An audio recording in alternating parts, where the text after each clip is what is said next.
Mic से बोलो। नमोस्तु आचार्य श्री।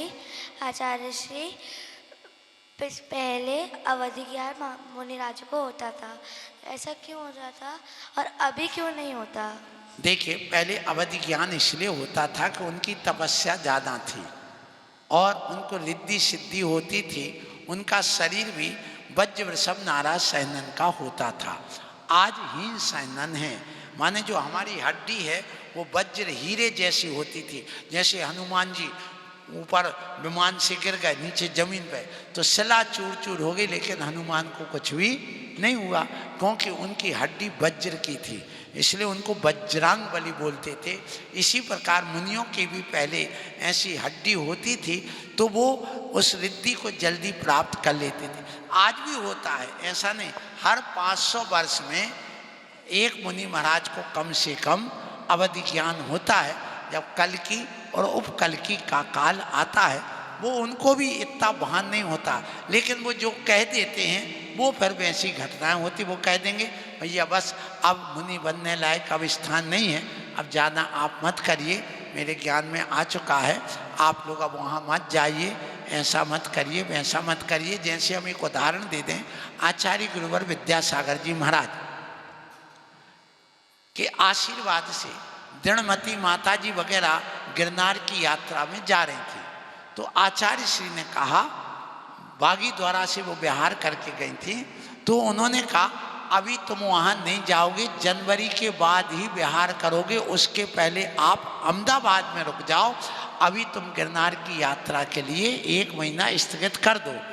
और महाराज का यहाँ पर लगभग 10-15 फरवरी को जनवरी को कहना हुआ और वो रुक गई, और 26 जनवरी को ऐसा भुज में भूकंप आया कि क्या तबाही मची वो सबको पता है। तो आचार्य श्री ने ये अपने अनुमान से कहा था, अब अवधि ज्ञान था कि नहीं, लेकिन ऐसा जो कह देते वो सब बातें उनकी सत्य होती हैं। ऐसे अवधि ज्ञान के माध्यम से वो कुछ न कुछ जान लेते हैं, ऐसा होता है। आयुष जैन, अशोका गार्डन, भोपाल। उनका प्रश्न ये है, भगवान आदिनाथ को गन्ने के रस का आहार क्यों दिया, बाकी सभी तीर्थंकरों को खीर का दिया, ऐसा क्यों? इसलिए कि उस समय इतनी ज्ञान विधि थी नहीं जानने की, और आदिनाथ भगवान इक्ष्वाकु वंश के थे।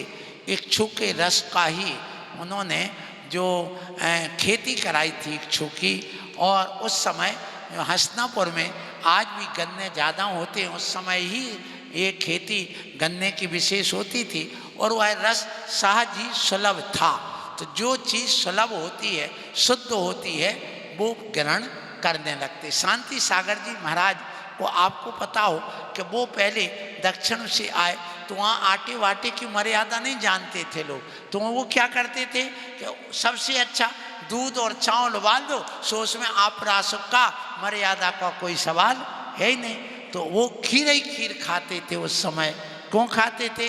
क्योंकि वो उनको शुद्ध मर्यादित भोजन मिल जाए। फिर जब उदयपुर पहुँचे तब लोगों को पता चला ये खीरी खीर को रोटी भी बना के दो, तो रोटी बना के दी तो महाराज ने ले ली। फिर पूछा आपने ऐसा क्यों किया, तो उनने पूरी एक घटना बताई। तो इसी प्रकार से उस समय युग का प्रारंभ था, और 6 महीने तक जब जिनको आहार नहीं मिला तो अब इक्षु रस जिसने जो दे दिया, महाराज ने थोड़ी कहा तुम इक्षु रस दो, खीर कैसे बनाओ क्या बनाओ, वो तो कहेंगे नहीं। तो जो जिनने दे दिया तो इक्षु रस दिया था, तो इसलिए उन्होंने ले लिया। चंबल की